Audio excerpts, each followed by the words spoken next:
I'm enthralled with a good storyteller, and my guest is an exceptionally good storyteller, Clinton Hutton. Thank you for joining me. It's a pleasure.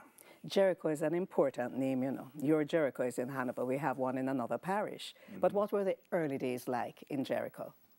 Well, Jericho is very hilly. It's in Hanover. We're in south from Lucy. And growing up in Jericho, I would do it again. I would do it again.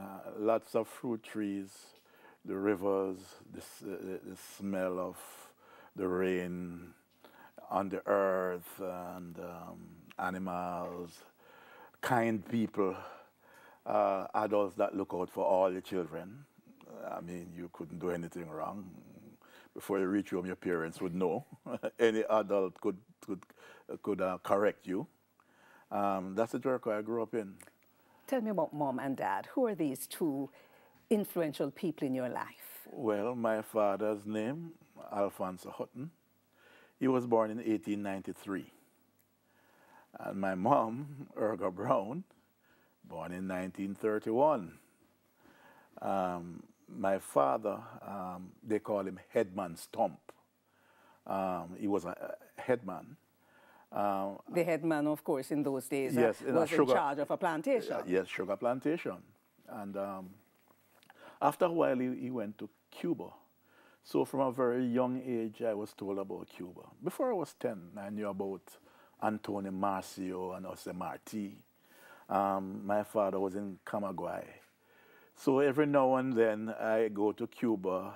I try to find out if there are any Huttons in Cuba. Well, because your dad did have a roving eye and a likeness for young women. Oh, yes. And we asked him several times about if he had children in Cuba.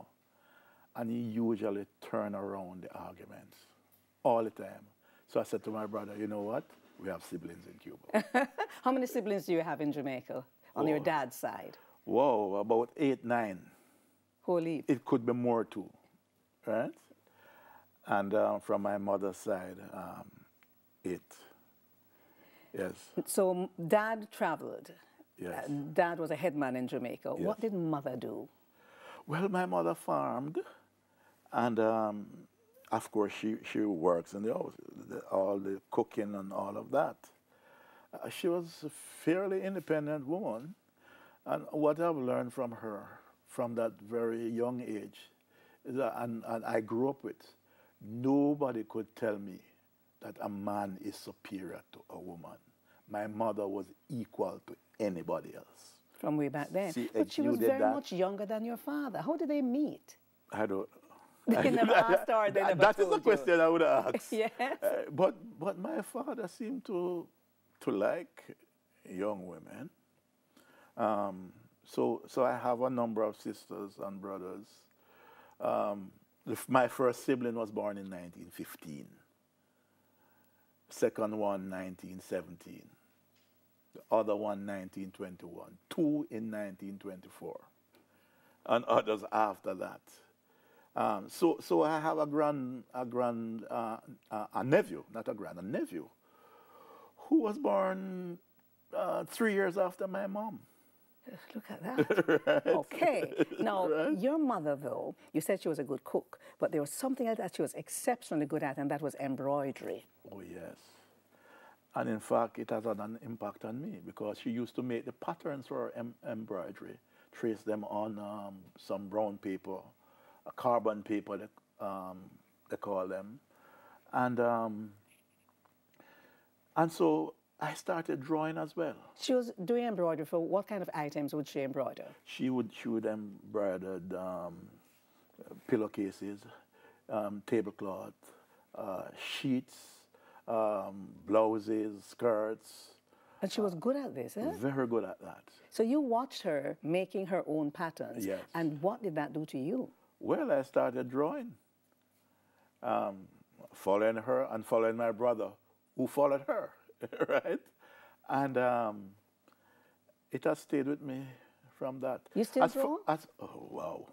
If I could do it every day, I would, right? In fact, one time I would do it every day, drawing and painting.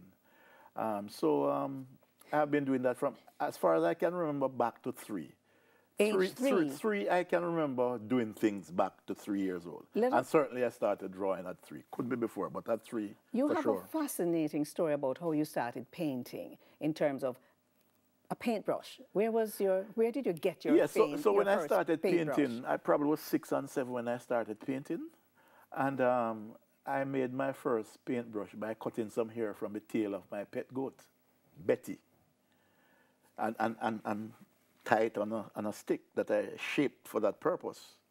And then I made my own paint. How so? Well, for example, yellow, the turmeric, the tuber. The turmeric that everybody is told, though, have turmeric tea. Use turmeric when you cook, because you take it and make paint. I took it and so that was for the yellow. That's for the yellow. Purple, the art of the logwood. Logwood. We used to use that for dyeing the floors. Right. And of course, logwood was a very good wood for fire. And logwood honey. Wow. And up to now, I can still smell the blossom of the logwood. Oh, up to this, I just remember the smell anytime I wish to. And the seem, bee always flying up and down. When I talk with you, your smell and your thing for colors seem to come together. So let's talk about, you had the turmeric for the yellow, you had the logwood for the purple. What you did for a few other colors? For red, the annatto. And annatto is a plant, friends. Those of us who grew up at a certain time, we never used to have curry. We used turmeric and annatto. And in fact, when my mother used to make rundown or to boil coconut oil, she would put some annatto seeds in that pot. And the kwaku bush, you use that as well? For green. Kwaku, it's fairly soft. And by the way, kwaku is another name for anansi.